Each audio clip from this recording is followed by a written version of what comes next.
Esta mañana tenemos un tema que es muy importante, pero que sobre todo es trascendente para el desarrollo de nuestra vida cristiana. Y le he puesto por título Plenitud Espiritual. Diga conmigo, plenitud espiritual. Una vez más, plenitud espiritual.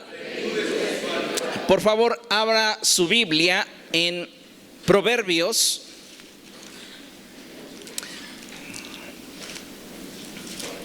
Proverbios capítulo 4, verso 18. Cuando lo tenga, glorifique al Señor. Dice la palabra de nuestro Dios en el nombre del Padre, del Hijo y del Espíritu Santo. La senda de los justos se asemeja a los primeros albores de la aurora. Su esplendor va en aumento hasta que el día alcanza su plenitud. Voy a darle nuevamente lectura. Dice: la senda de los justos se asemeja a los primeros albores de la aurora. Su esplendor va en aumento hasta que el día alcanza su plenitud. Aleluya. Diga conmigo, plenitud. Plenitud. Plenitud. Plenitud. Dígale a la persona que tiene a su lado: Dios desea que seas pleno. Sabe, vivimos en una sociedad de etiqueta en la que parecía que la mayoría de las personas creen que la plenitud de una vida se encuentra en aquello que ésta puede llegar a poseer. Una sociedad en la que en el otro extremo se llega a pensar que la plenitud se encuentra dentro de uno mismo. Dos polos opuestos, pero ambos carentes de equilibrio. En la segunda forma de pensamiento se cree que para que la vida te pueda sonreír, lo primero que debes hacer es encontrar la paz dentro de ti. Ambas formas de pensamiento dejan al hombre con una gran inestabilidad e insatisfacción. Y es que no importa, amados hermanos, cuánto podamos esforzarnos por tener, jamás podremos tener todo lo que querramos. Y no importa cuánta paz interior busques tener, siempre existirá algo que traiga inestabilidad y te haga saber que tú mismo no eres suficiente para suplir el vacío y la necesidad que hay dentro de tu corazón. Es decir, ni lo que externamente a nosotros está, ni lo que internamente nosotros pudiéramos producir, será suficiente para que experimentemos con la plenitud espiritual. El ser humano a lo largo de la historia se ha caracterizado por buscar ser de forma independiente a Dios. Ejemplo, Adán y Eva. Adán y Eva pecan y lo primero que buscan no es una solución para la ruptura en cuanto a la relación que han tenido con Dios. No, lo que ellos están buscando es esconder su vergüenza, ocultar su desnudez. Tratan de ser suficientes para sí mismos sin la intervención de Dios. Otro ejemplo es la Torre de Babel. Los hombres queriendo edificar un monumento tan alto que pueda llegar al cielo. Otro ejemplo podría ser cuando el pueblo de Israel pide un rey a fin de ser como todas las naciones de la tierra. Y ejemplos de independencia podríamos mencionar muchísimos.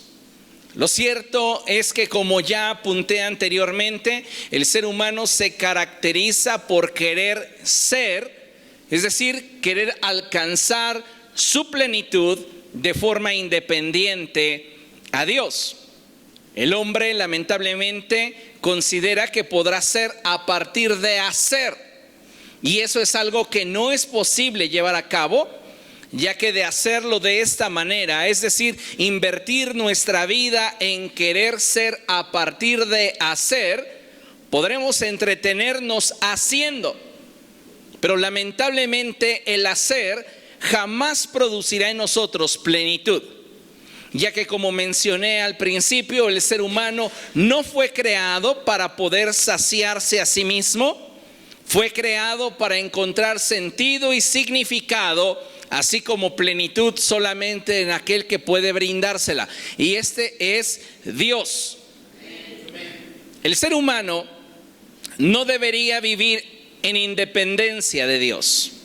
Y sabe una cosa, practicar una religión no nos hace menos independientes de Dios. Lamentablemente, en muchos casos la gente recurre a las religiones para considerar que tiene un poco de Dios en su vida, lo cual, piensan ellos, los hace un poco mejores, pero jamás plenos. Y cuando hablamos de plenitud, hablamos de abundancia, armonía, congruencia, fuerza, solidez, paz y estabilidad. Y algo que debemos de tener en cuenta es que habrá actividades, relaciones y posesiones que nos puedan brindar un poco de estos elementos. Pero la plenitud, amado hermano, solo la podremos encontrar en Jesús. De ahí que puedes experimentar con armonía, puedas experimentar con paz, puedas experimentar con estabilidad, pero solo la paz la podemos encontrar en plenitud en Cristo Jesús. Solo la estabilidad la podemos encontrar en plenitud en Cristo. Solo la armonía la podremos tener en plenitud en Cristo. El gozar de una plenitud espiritual implica por lo menos 3 cosas. La primera es tener una relación viva con Dios. Si no tenemos una relación real con Dios, difícilmente podremos experimentar con la plenitud. La segunda cosa que requerimos para poder gozar de plenitud espiritual es tener nuestras emociones en orden y que estas emociones sean sanas. Si no tenemos nuestras emociones en orden, difícilmente vamos a poder nosotros avanzar y caminar en la dirección de la plenitud que Dios desea brindarnos. ¿Por qué le digo esto? Porque muchas veces queremos tener una relación viva y real con Dios, pero no estamos trabajando en nuestras emociones. Y no debemos olvidar que somos seres integrales, que si bien somos espíritu, pero también tenemos un alma y también poseemos un cuerpo. En este sentido, todo nuestro ser, de forma integral, debe de buscar alcanzar dicha plenitud en Dios. Entonces, para gozar de la plenitud espiritual requerimos, número 1, tener una relación viva con Dios. Número 2, tener nuestras emociones en orden y que estas emociones sean sanas. Y número 3, tenemos que aprender a mantener crucificada nuestra carne. Si no es de esta manera, hay inestabilidad en nuestra vida espiritual. Y la plenitud a la que aspiramos no vendrá. No será una realidad de nosotros. Podemos en algún momento experimentar con algo de estabilidad, algo de armonía, algo de paz, pero no plenitud. Y yo no sé si usted en algún momento ha experimentado la plenitud en algún ámbito de su vida, pero cuando usted experimenta la plenitud, créame que no le hace falta nada. Y usted está completamente saciado, completamente lleno, completamente inmerso en aquello que le está proporcionando la plenitud. En este sentido, si queremos realmente una plenitud espiritual que pueda satisfacer todas las áreas de nuestra vida, el único que puede hacerlo es Jesucristo.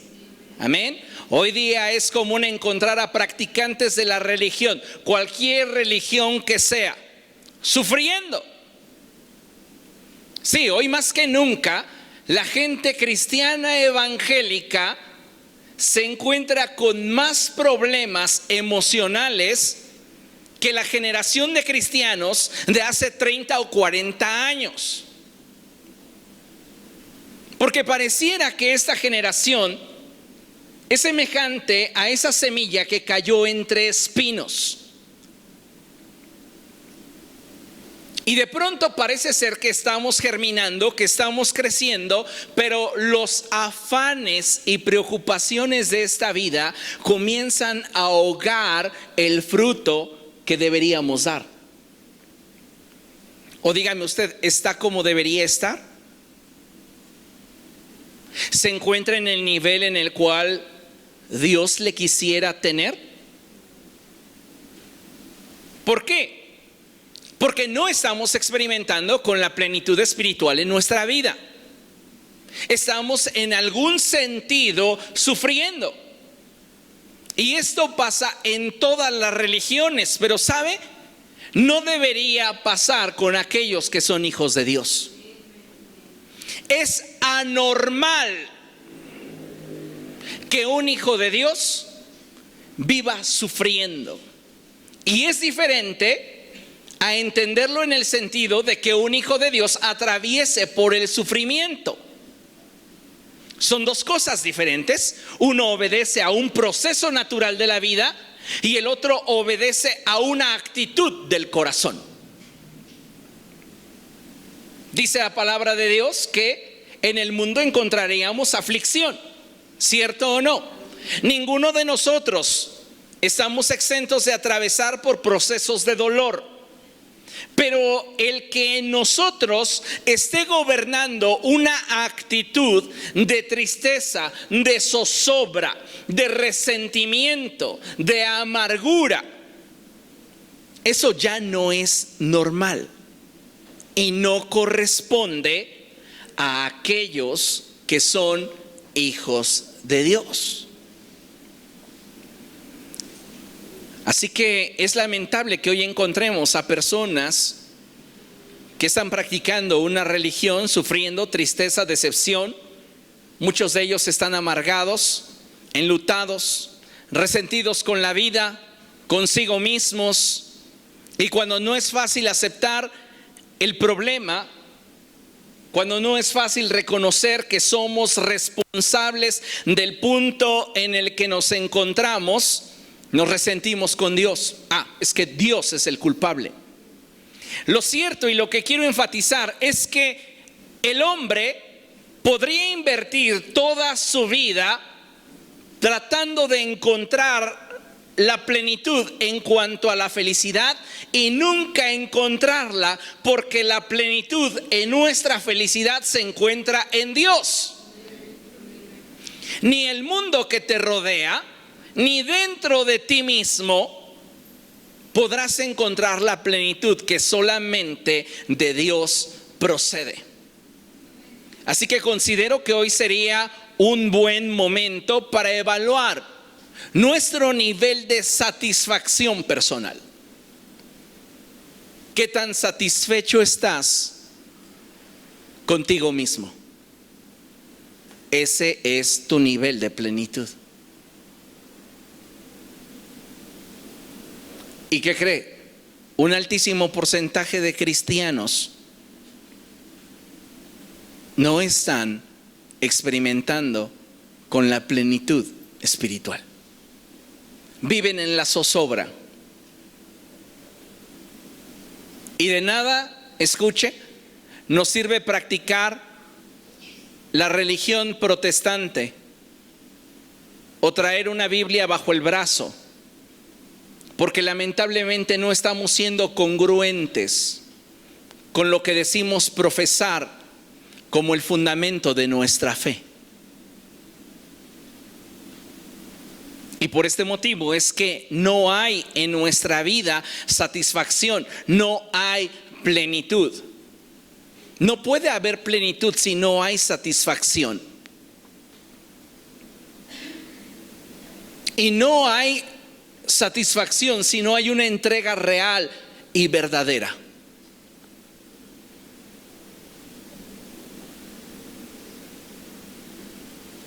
Vea lo que la palabra de Dios nos enseña. Acompáñeme a Marcos capítulo 10. Evangelio de Marcos, capítulo 10.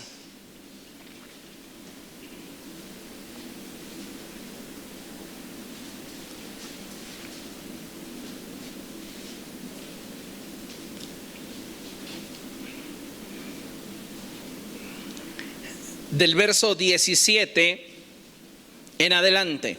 Cuando lo tenga, glorifique al Señor. Dice la palabra del Señor de la siguiente manera: cuando Jesús estaba ya para irse, un hombre llegó corriendo y se postró delante de él. ¿Cómo llegó este hombre? Corriendo. Ese hombre tenía urgencia por descubrir algo en su vida. Y era que Él le diera a él la certeza de vivir plenamente. Yo no sé cuántos de nosotros tenemos urgencia por vivir la vida en plenitud, pero lo que muchos de nosotros mostramos es una pasividad impresionante para permanecer en la zozobra, en lo que las circunstancias me den, en lo que la vida me ofrezca. Ese hombre tiene, a diferencia de muchos otros, urgencia. Llegó corriendo a Jesús y se postró delante de él. Está reconociéndole. Y dice la palabra del Señor que le dijo: Maestro bueno, ¿qué debo hacer para heredar la vida eterna? La visión de este hombre no es como la visión incluso de muchos de los discípulos de Jesús. Porque los discípulos de Jesús son capaces de poner a su madre al frente para que hable con Jesús y tratarlo de convencer de que cuando Él comience a reinar, uno de ellos se siente a su izquierda y el otro a su derecha. La visión de ellos es netamente terrenal, pero la visión de este hombre trasciende. Él quiere saber qué debe de hacer para heredar la vida eterna. ¿Por qué? Porque cree en ella. No buscas aquello en lo cual no crees. ¿Comprende? Y ese hombre está buscando con urgencia aquello que le permita tener acceso a lo que cree. Fíjese lo que la palabra del Señor continúa diciéndonos. Verso 18. ¿Por qué me llamas bueno?, respondió Jesús. Nadie es bueno sino solo Dios. Diga conmigo: nadie es bueno sino solo Dios. Me encanta la forma en la cual Jesús está tratando de darle a entender a este hombre que la plenitud de su vida no está en aquello que él pueda hacer, sino en la relación que él pueda establecer. Son dos cosas diferentes. Por esto es que digo que esta generación pretende alcanzar la plenitud haciendo. Pretendemos ser haciendo, cuando en realidad para hacer no requerimos hacer, sino que nuestro hacer será resultado de lo que somos. La transformación no viene de lo que hagamos. El hacer es el resultado de lo que somos, y la transformación del ser se da en Dios. ¿Ok? Ahora, fíjese lo que dice la palabra de Dios. ¿Por qué me llamas bueno? Nadie es bueno sino solo Dios. Ya sabes los mandamientos. O sea, si estás hablándome de la vida eterna, es porque tienes conocimiento de las Escrituras. Y si estás deseando alcanzar la plenitud, es porque la zozobra de la vida no te es suficiente. ¿Quieres más? Diga conmigo, yo quiero más. Yo quiero más. Yo quiero más. Pregúntale al de al lado, ¿a poco sí? ¿Sí, de verdad quieres más con urgencia? ¿O solo dijiste que quieres una vida plena porque el pastor te dijo que lo repitieras? Fíjese lo que la palabra de Dios dice. Ya sabes los mandamientos: no mates, no cometas adulterio, no robes, no presentes falso testimonio, no defraudes, honra a tu padre y a tu madre. Entonces el hombre respondió y le dijo: Maestro, todo esto lo he cumplido desde que era joven. Jesús lo miró con amor. Diga conmigo, Jesús lo miró con amor. Una vez más, Jesús lo miró con amor. Yo me imagino este cuadro y este hombre llega con urgencia, se postra a los pies de Jesús y le dice: Maestro, ¿qué debo hacer? Maestro bueno, ¿qué debo hacer para heredar la vida eterna? Y Jesús le dice, incorporándolo: los mandamientos conoces. No mates, no adulteres, no des falso testimonio, honra a tu padre y a tu madre. Y este hombre, mirando a Jesús, le dice: pero todo esto lo he guardado desde mi juventud. Y Jesús, que ve el interior del corazón del hombre, ve sus vacíos, ve sus carencias, se da cuenta de su fragilidad y le dice: una sola cosa te falta.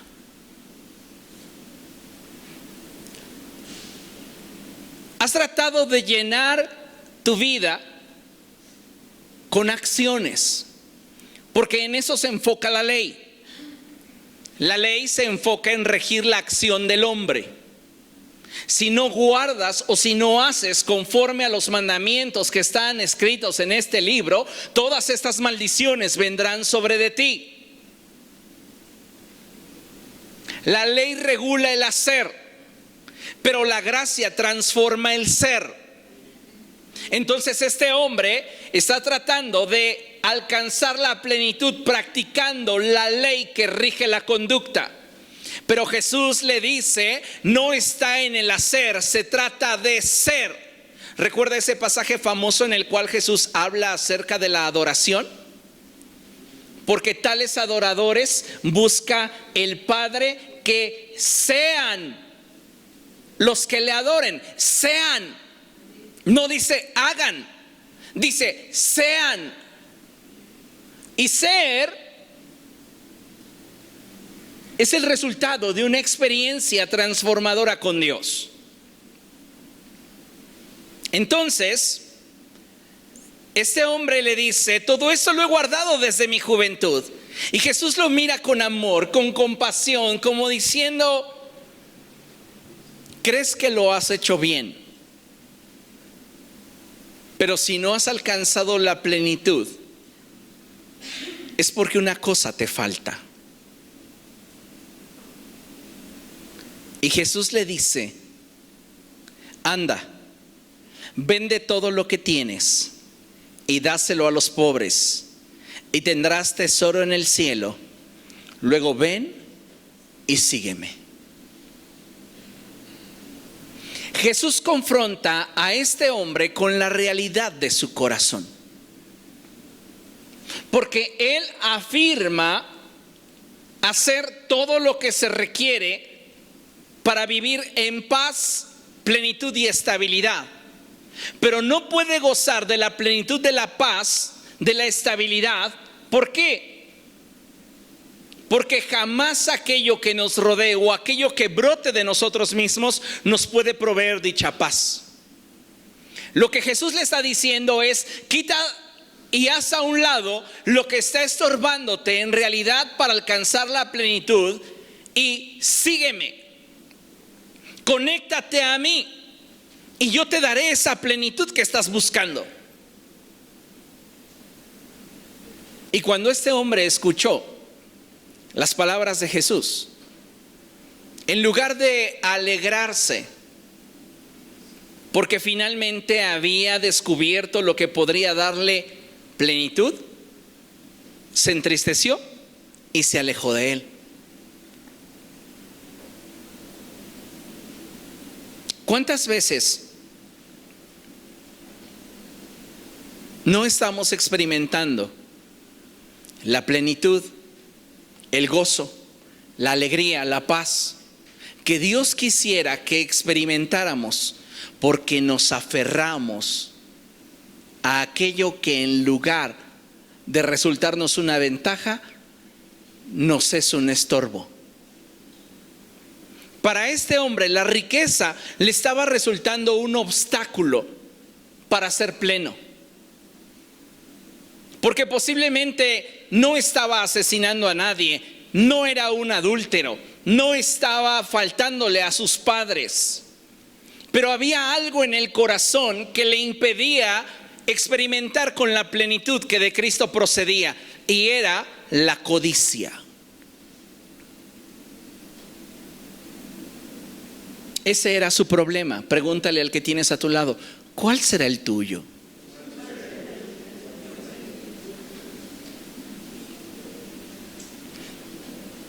¿Qué es lo que nos tiene atados a la zozobra? ¿Qué es lo que nos impide ser plenos en todas las áreas de nuestra vida? Continúa la palabra del Señor diciendo en el verso 22: al oír esto, el hombre se desanimó y se fue triste porque tenía muchas riquezas. Verso 23, Jesús miró alrededor y les comentó a sus discípulos: qué difícil es para los ricos entrar en el reino de Dios. Jesús no está hablando de aquellos que son ricos según los tesoros materiales. Jesús está hablando de aquellos que le dan mayor valor y mayor peso a lo perecedero antes que a lo que es eterno. Ese hombre tenía muchas riquezas, y le aseguro una cosa, que un día este hombre se murió y sus riquezas las disfrutó alguien que jamás movió un solo dedo para acumularlas. Pero este hombre no experimentó la plenitud porque despreció a aquel que podía darle plenitud. A veces estamos corriendo tras hacer aquellas cosas que consideramos urgen para nuestra plenitud. Mucha gente hoy día se mata trabajando horas extras, pensando que al acumular riqueza un día podrá descansar. Y a veces, en muy raras ocasiones, sucede. La gran mayoría de veces la muerte nos sorprende o la enfermedad llega, y entonces, no una enfermedad hereditaria, una enfermedad inherente al desgaste laboral que estamos enfrentando, y entonces todo lo que ganamos se va en medicinas. En muchos casos se está trabajando para curarse el mal que se produce trabajando. Estaría más feliz de indigente, créame. Si no sabemos manejar y establecer prioridades y buscar tener un equilibrio en nuestra vida, no importa cuánto corramos, no importa cuánto nos desgastemos, no alcanzaremos todo lo que deseamos. Y siempre viviremos frustrados. Y Dios no quiere que usted viva así. Considere esto: En primer libro de Samuel, capítulo 22, versos 1 y 2, la palabra del Señor nos muestra algo muy poderoso. Primero de Samuel, capítulo 22, versos 1 y 2, dice la palabra del Señor así: David se fue de Gat y huyó a la cueva de Adulán. Cuando sus hermanos y el resto de la familia se enteraron, fueron a verlo allí. Además, se le unieron muchos otros que estaban en apuros, cargados de deudas o amargados. La gente que estaba rodeando a David en la cueva de Adulam era gente insatisfecha. Era gente que no había alcanzado la plenitud en su vida. ¿Por qué motivo? ¿Por qué causa? ¿Por qué razón? No lo sabemos. Pero estaban de alguna manera sentenciados a vivir de una forma tal que la plenitud no sería algo que ellos pudieran considerar como propio. Sin embargo, si usted lee la vida de David, se dará cuenta que esos hombres fueron transformados, fueron cambiados. Y lo mismo sucede, ya que David en el Antiguo Testamento es un tipo de Cristo para nosotros, la iglesia. Y es de esta historia que puedo atreverme a decir que todos llegamos a Cristo en pésimas condiciones. Pero su plan para nosotros no se enfoca en dejarnos como nos recibió. Más bien implica, escuche esto, se enfoca. Es decir, Dios tiene una visión acerca de ti. Y utilizo otra palabra que es implica. Es decir, Dios tiene un plan para concretar la visión que tiene respecto de ti.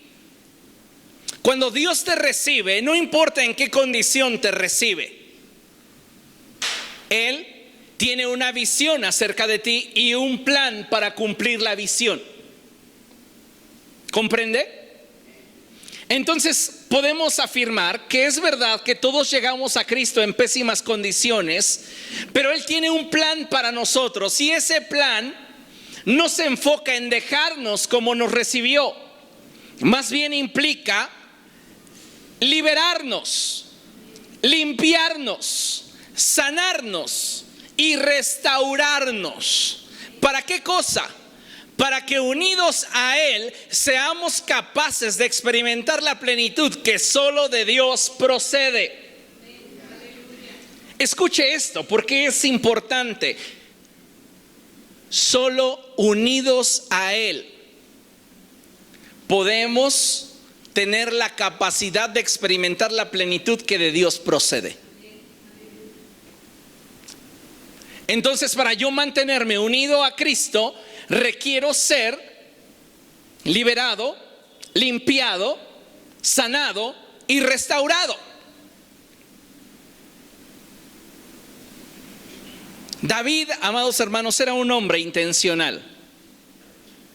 Y lo que podemos observar en esta etapa de su vida es que él actuó de acuerdo a un propósito que había en su corazón, y era el de levantar a esos hombres y colocarlos en una posición de ventaja que les permitiera vivir de una forma diferente a la que las circunstancias les habían obligado a vivir. Yo no sé en qué momento de tu vida te encuentres ahora,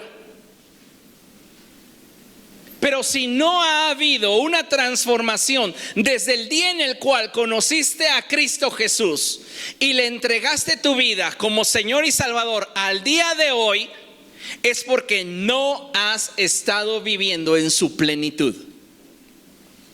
Como aquel hombre rico, has tratado de hacer y guardar sus mandamientos, pero has rehuido de la transformación.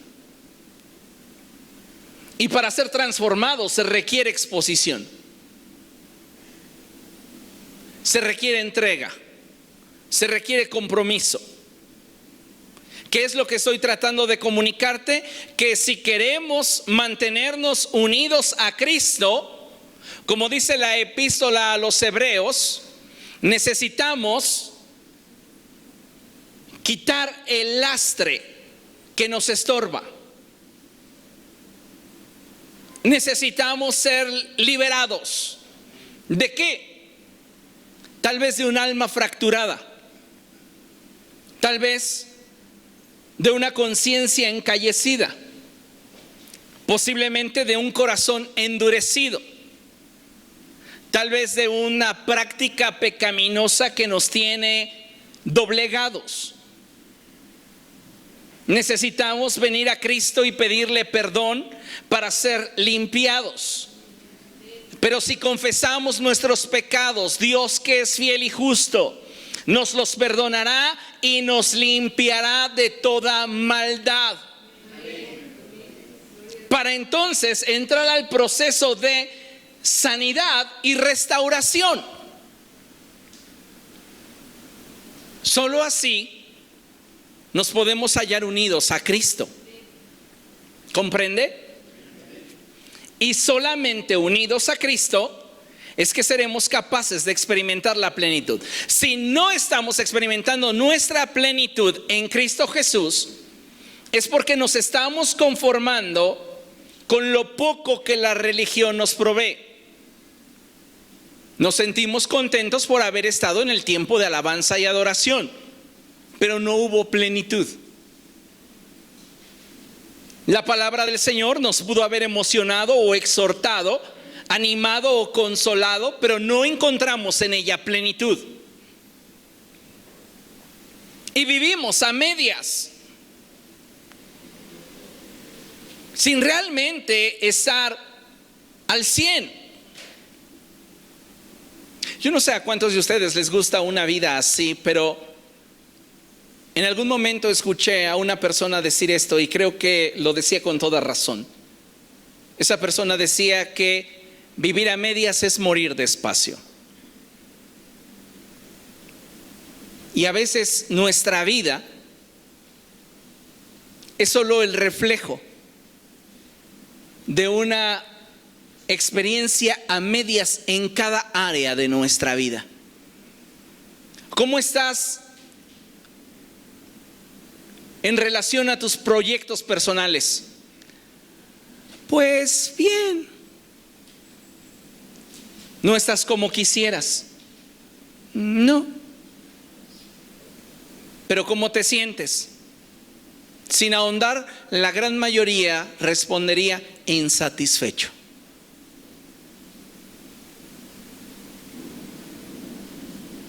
Muchos de nosotros estamos viviendo en insatisfacción.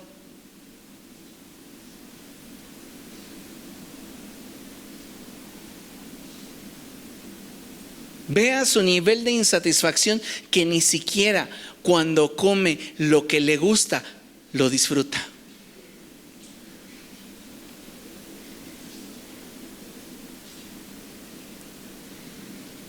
Dios no quiere eso para usted. Si usted está realmente en Cristo, la pregunta obligada es: ¿en qué etapa se encuentra usted camino a esa plenitud espiritual? ¿Cuál de esas 4 etapas que menciono define mejor el momento en el cual usted se encuentra? ¿Está atado? ¿Está en un proceso de confesión de pecado? ¿Está usted en un proceso de sanidad? ¿Está usted en un proceso de restauración? ¿En qué etapa se encuentra?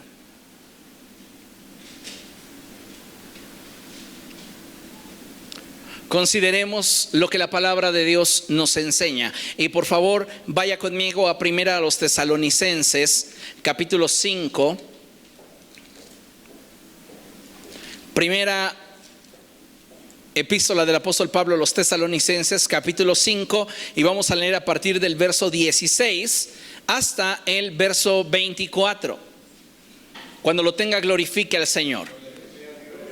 Dice la palabra del Señor de la siguiente manera: estén siempre alegres, oren sin cesar, den gracias a Dios en toda situación, porque esta es su voluntad para ustedes en Cristo Jesús. ¡Pum! Tremendo está este pasaje. ¿Realmente cree que esto se ha inspirado por Dios? No está diciendo confórmate con la vida que estás viviendo. Está diciendo den gracias a Dios.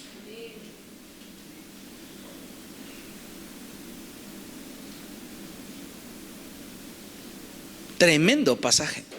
Den gracias a Dios en toda situación. Y lo que sigue está más tremendo. Dice, porque esta es su voluntad para ustedes en Cristo Jesús. Lo que está diciendo la palabra de Dios no es que haya una mala intención de parte de Dios para ti en el área en la cual la estás pasando mal. Lo que está diciendo la Escritura es que en medio de esa circunstancia que te está afectando, que te está doliendo, que te está provocando inestabilidad, Dios sigue teniendo un propósito de bien para ti. O sea, a Dios no te le has escapado de las manos. Porque va a haber circunstancias que nosotros mismos provoquemos y que Dios y el diablo no tienen nada que ver en ella. Lo hicimos nosotros. Y aún en esas circunstancias, Dios sigue teniendo un propósito de bendición para tu vida. Por eso la Escritura dice, lo primero que tienes que hacer es cambiar tu actitud y comienza dándole gracias, sabiendo que en medio de esa tormenta Él tiene un plan para tu vida. Le hago una pregunta de teología, de conocimiento bíblico. ¿Quién llevó a Jesús al desierto? ¿Estás seguro? ¿Quién llevó a Jesús al desierto? ¿Su curiosidad? ¿Sus malas decisiones? De repente se puso una venda sobre los ojos, dio vueltas y dijo, a ver hasta dónde llego. No, ¿verdad? Dice la Escritura textualmente que el Espíritu lo llevó al desierto. Interesante. Jesús en medio del desierto enfrentó dificultad, pero Dios tenía un plan para él, porque él entró lleno del Espíritu, pero salió en el poder del Espíritu. ¿Qué le dejó el desierto a Cristo? Diga conmigo, plenitud. Así que tu prueba, tu lucha, tu aflicción, si es enfrentada de la mano de Dios, producirá en tu vida plenitud. Amén. Dice la palabra del Señor, continúa la Escritura diciendo, no apaguen al Espíritu, no desprecien las profecías. Es decir, mantengan una relación viva con Dios y un corazón sensible para ser guiado por Dios. ¿Comprende? Sométanlo todo a prueba, es decir, desarrollen y ejerciten su sentido común y su discernimiento. Aférrense a lo bueno, eviten toda clase de mal. Y que Dios mismo, el Dios de paz, los santifique por completo. Es decir, les dé la plenitud en todo su ser, espíritu, alma y cuerpo. Dios quiere que tengamos plenitud espiritual. Pero, vea lo que tenemos proyectado en la pantalla. Dice así, la plenitud espiritual es el resultado que se ve en la vida de aquella persona que le ha permitido a Dios ocupar el trono de su corazón y lo ha hecho Señor de su vida. ¿Por qué no tenemos plenitud?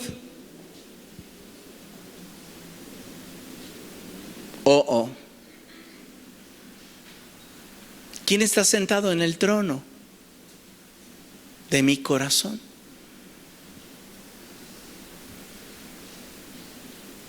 ¿Quién es Señor en mi vida?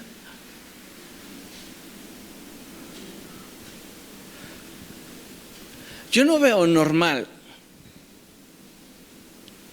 que un creyente, que un discípulo de Jesús, que un hijo de Dios viva en sufrimiento. No es normal. Que atravesemos por etapas de tristeza, de sentimientos encontrados, de emociones que de alguna manera pudieran encontrarse en inestabilidad, es natural. Pero vivir con una actitud que aliente y alimente ese sentir ya no es normal. Me indica quién está gobernando en el corazón. Me indica quién es Señor en mi vida. Una persona aspira a la plenitud porque se ha cansado de vivir con poco. Un poquito de Dios, un poquito de su espíritu, un poquito. Me sorprende cómo hay creyentes y cristianos que son felices, y lo pongo entre comillas, viviendo con el tanque, refiriéndome o haciendo un símil al tanque de un automóvil en la reserva.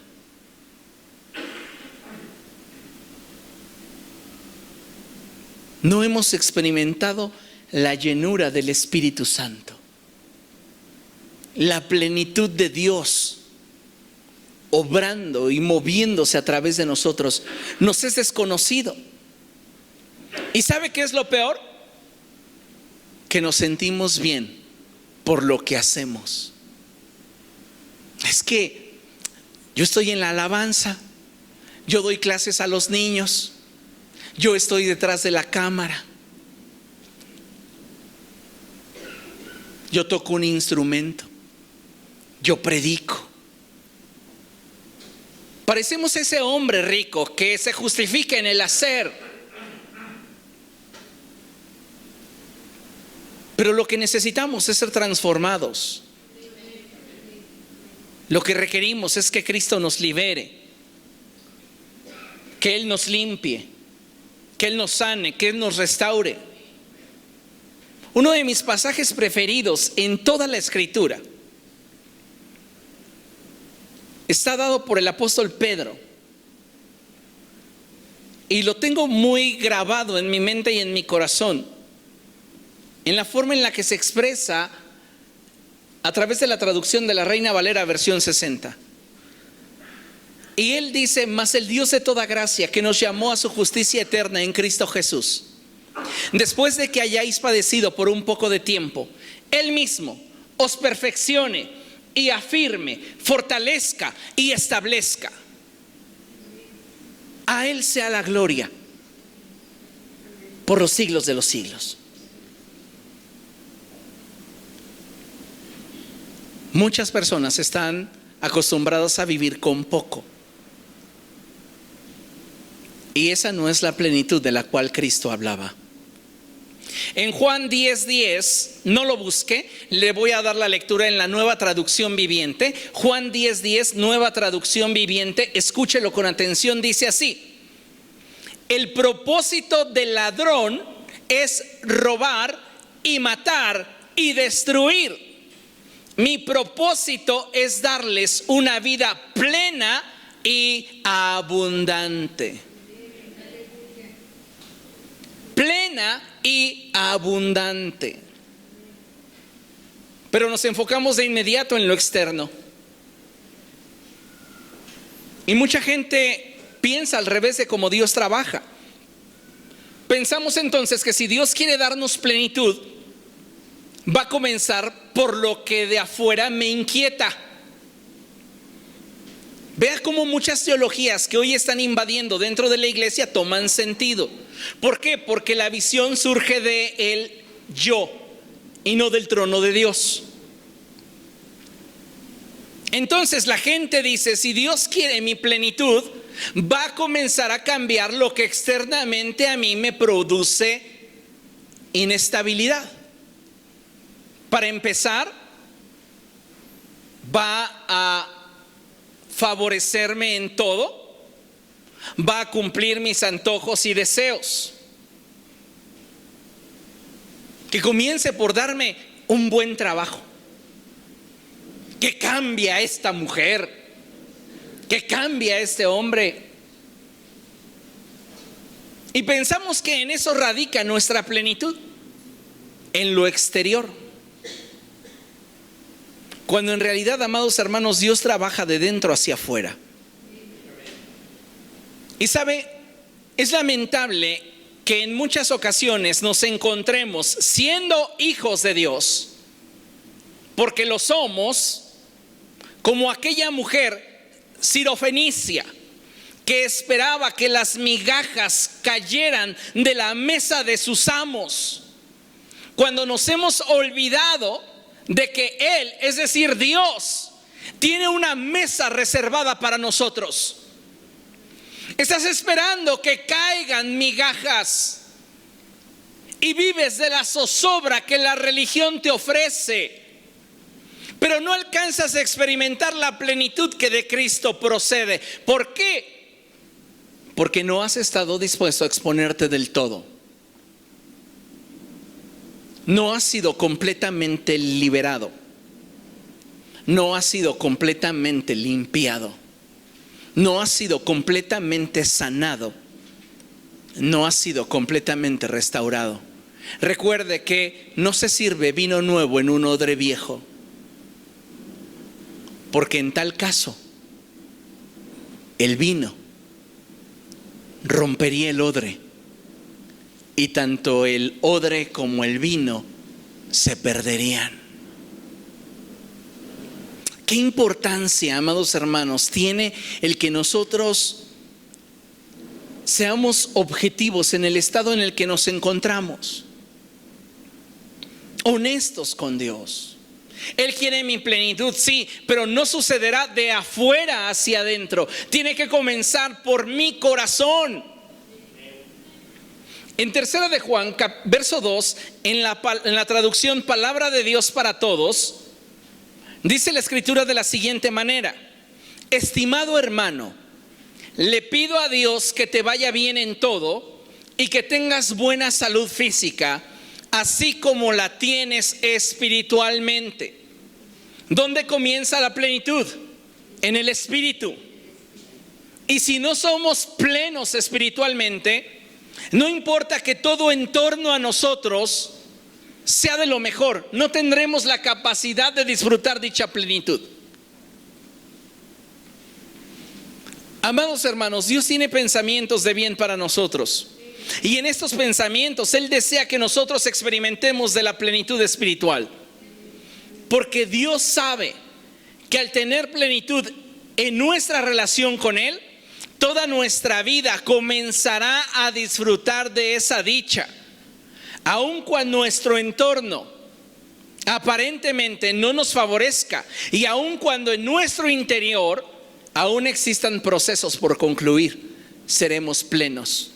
No serás pleno hasta el día de la perfección, que es el día en el cual seremos transformados. Puedes vivir una vida plena aún teniendo procesos pendientes.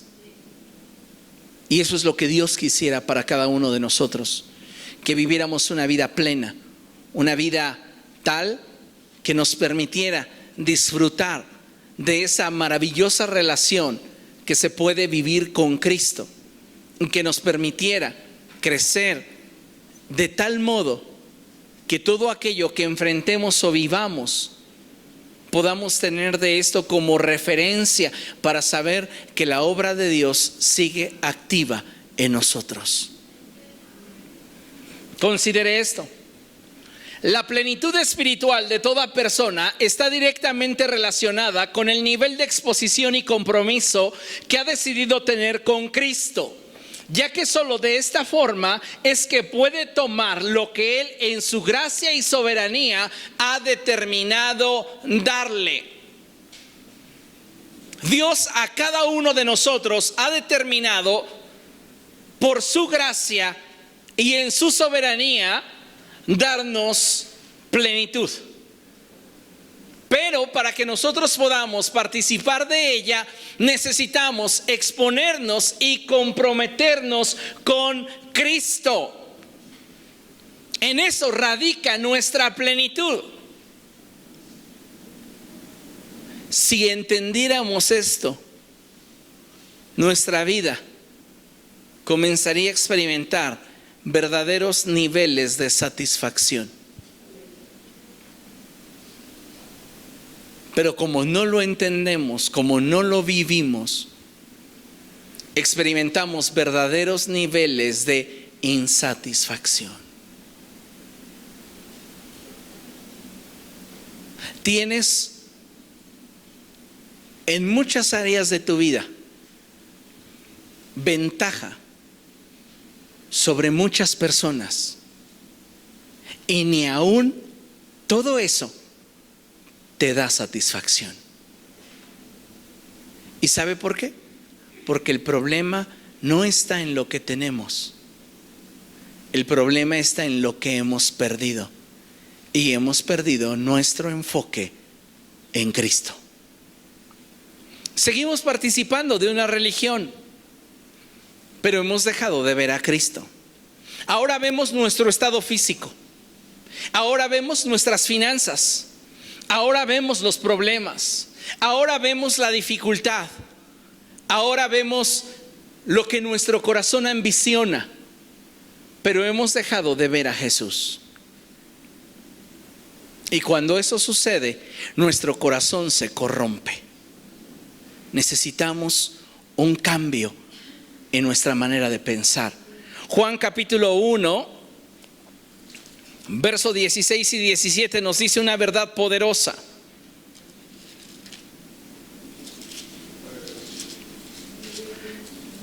Y dice la escritura así: de su plenitud todos hemos recibido gracia sobre gracia, pues la ley fue dada por medio de Moisés, mientras que la gracia y la verdad nos ha llegado por medio de Jesucristo. Las obras que te permiten hacer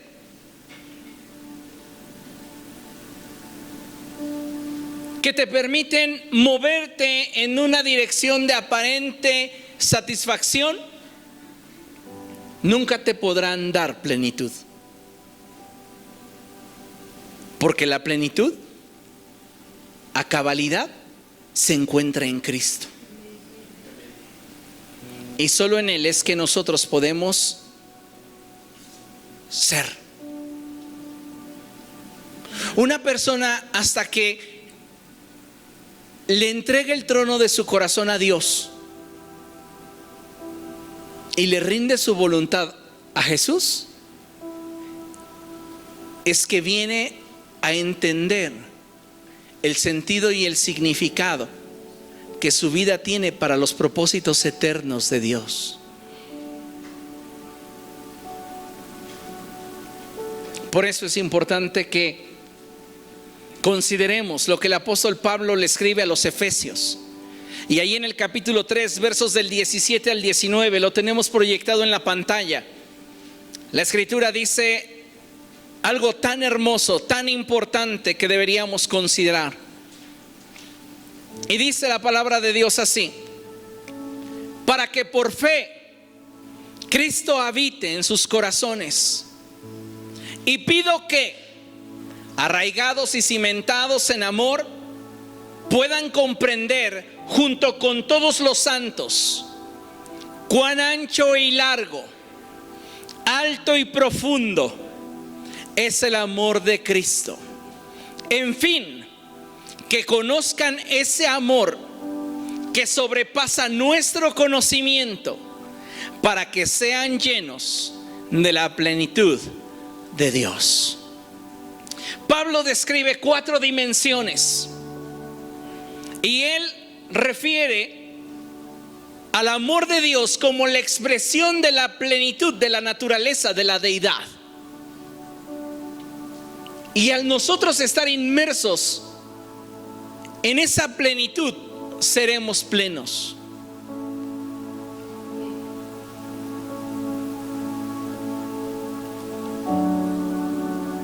El amor de Dios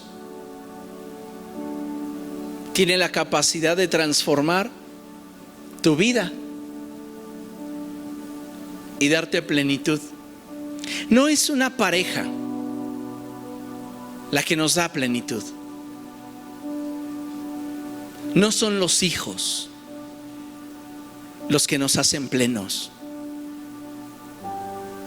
No es un buen auto, ni es una cuantiosa cuenta de ahorros. No es un seguro de gastos médicos. No es una salud de acero. No es una etapa de la vida.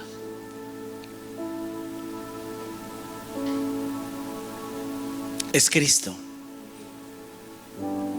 el único que puede darnos plenitud.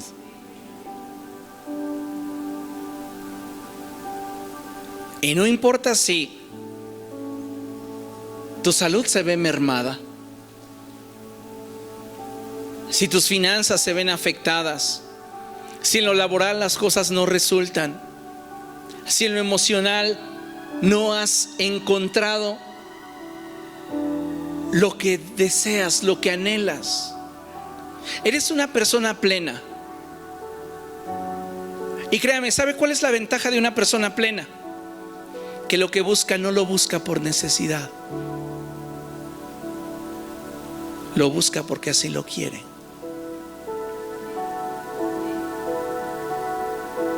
¿Comprende? Busquemos esa plenitud espiritual, que de ahí emanará toda nuestra satisfacción. Y no espere a tener lo que su corazón le dice que requiere para ser feliz. Anticípese en la felicidad, porque ya Cristo la compró para usted cuando Él dijo: consumado es.